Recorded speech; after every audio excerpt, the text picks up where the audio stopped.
যদি গড়ে থাকে মাত্র এক টুকরা মুরগির বুকের মাংস, তাহলে চিন্তার কোনো কারণ নেই। আজকে আমি তৈরি করে দেখিয়ে দিব আপনাদেরকে অল্প মাংস দিয়ে কিভাবে বিকেলের নাস্তার জন্য তৈরি করা যায় দারুণ মজাদার ও লোভনীয় চিকেন কাবাব। আসসালামু আলাইকুম everyone, welcome to Mehnus mom's kitchen. আজকে আমি আপনাদেরকে তৈরি করে দেখিয়ে দিব এমন একটি মজার কাবাব, এমন সহজ এই রেসিপি আর কোথাও আপনারা দেখেননি বা খুঁজে পাননি। আজকে আমার রেসিপিটি তৈরি করে আপনারা মজার এই কাবাবটি তৈরি করে নিতে পারবেন একদম অল্প উপকরণ দিয়ে। তার জন্য আমি এখানে 1 কাপ মুরগির বুকের মাংস নিয়ে নিয়েছি। দেখতে পাচ্ছেন টুকরাটা একদম একটু ছোট সাইজের করে আমি রেখেছি। 1 কাপ মুরগির বুকের মাংসের জন্য আমি একটি মিডিয়াম সাইজের আলু নিয়ে নিয়েছি। সাথে দিয়ে দিলাম হাফ টি স্পুন লবণ। লবণটি আপনারা স্বাদ অনুযায়ী দিতে পারেন। হাফ টি স্পুন দিয়ে দিলাম আমি হলুদ গুঁড়া, হাফ টি স্পুন দিয়ে দিয়েছি আমি মরিচ গুঁড়া। সে সাথে দিয়ে দিব কিছু মশলা, হাফ টি স্পুন জিরা গুঁড়া দিয়ে দিয়েছি, হাফ টি স্পুন দিয়ে দিলাম আমি ধনে গুঁড়া। এখানে আর কোনো প্রকার আমি মশলা ইউজ করব না। সাথে 1 কাপ পানি দিয়ে দিব। প্রথমে আমি এখানে হাফ কাপ পানি দিয়ে দিলাম। হাফ টি স্পুন আমি রসুন বাটা দিয়ে দিলাম। সে সাথে দিয়ে দিব হাফ টি স্পুন আদা বাটা। আদা এবং রসুন বাটাতে দিয়ে ভালো করে এই আধা কাপ পানির সাথে মিশিয়ে নিয়েছি। মিশিয়ে নেওয়ার পর এবার আমি চুলাটা জ্বালিয়ে দিব। এরপর চুলা জ্বালিয়ে আমি আরও হাফ কাপ পানি দিয়ে দিলাম। এখানে আমি টোটাল 1 কাপ পানি ইউজ করলাম। এবার এই মাংস আর আলুটাকে সেদ্ধ হওয়ার জন্য চুলার আঁচ লোতে রেখে বসিয়ে রাখবো। বসিয়ে রাখার পর দেখতে পাচ্ছেন কতক্ষণ পর আমি উল্টে দেখছি আমার আলুও সেদ্ধ হয়ে গিয়েছে, মুরগির বুকের মাংসটাও সেদ্ধ হয়ে গিয়েছে। এরপর এখানে যে পরিমাণের পানি রয়েছে সম্পূর্ণ পানিটা আমি শুকিয়ে নিব। তার আগে 1 টেবিল স্পুন আমি সয়াবিন তেল দিয়ে দিলাম। তেল দিয়ে দেওয়ার পর এবার নেড়ে চেড়ে তেলের সাথে সবগুলো ভালো করে মিশিয়ে নিয়েছি। মিশিয়ে নেওয়ার পর দেখতেই পাচ্ছেন মশলা আর পানি সম্পূর্ণভাবে শুকিয়ে গিয়েছে। শুকিয়ে নেওয়ার পর আমি এগুলাকে একটি বাটিতে উঠিয়ে রাখবো। উঠিয়ে রাখার পর এই পর্যায়ে হালকা একটু ঠান্ডা হয়ে গিয়েছে। ঠান্ডা হয়ে যাওয়ার পর আমি আলু আর চিকেনগুলোকে ভালো করে একটি মেশারের সাহায্যে ম্যাশ করে নিয়েছি।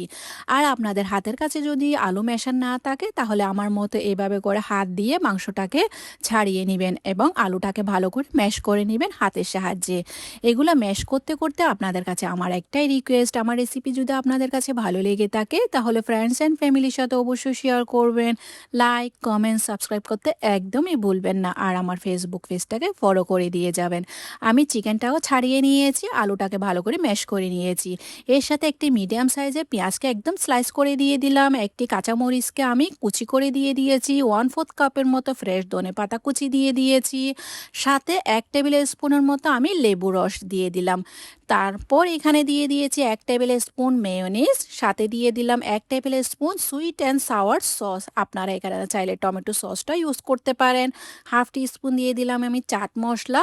সাথে দিয়ে দিব 2 পিস পাউরুটি। পাউরুটিগুলো পানির মধ্যে ভালো করে এরকম চুবিয়ে একদম নরম করে নিতে হবে। পাউরুটিগুলো যখন পানি থেকে উঠিয়ে নরম হয়ে আসবে তখন হাত দিয়ে চেপে চেপে সম্পূর্ণ পানিটি চেপে বের করে নিতে হবে। দেখতে পাচ্ছেন আমি কিভাবে করে চেপে ব্রেডের থেকে বা পাউরুটির থেকে সম্পূর্ণ পানিটি চেপে চেপে ফেলে দিয়েছি। পানি চেপে ফেলে দেওয়ার পর পাউরুটির এই ম্যাশগুলাকে আমরা এখানে কাবাবের সাথে মিশিয়ে নিব। এখানে আমরা পাউরুটি বা ব্রেডটা ইউজ করেছি বাইন্ডিংয়ের জন্য। আপনারা চাইলে এখানে চালের গুঁড়া ইউজ করতে পারেন পাউরুটির বদলে। আমি এই কাবাবের জন্য পাউরুটি স্লাইস ইউজ করেছি। এখন সব উপকরণ ভালো করে হাত দিয়ে মিশিয়ে নিচ্ছি যাতে মশলা ও মুরগির মাংস একদম সুন্দরভাবে মিশে যায়। যত ভালোভাবে মাখানো হবে কাবাবের স্বাদ তত বেশি মজা হবে। ভালো করে মাখিয়ে নেওয়ার পর হাত দিয়ে একটু চেক করে দেখবেন কাবাবের শেপ আসছে কিনা। কাবাবগুলো তৈরি করার আগে ভালো করে মিশিয়ে নিয়েছি। মিশিয়ে নেওয়ার পর এবার হাতে আমি তেল মাখিয়ে কাবাবগুলো তৈরি করব।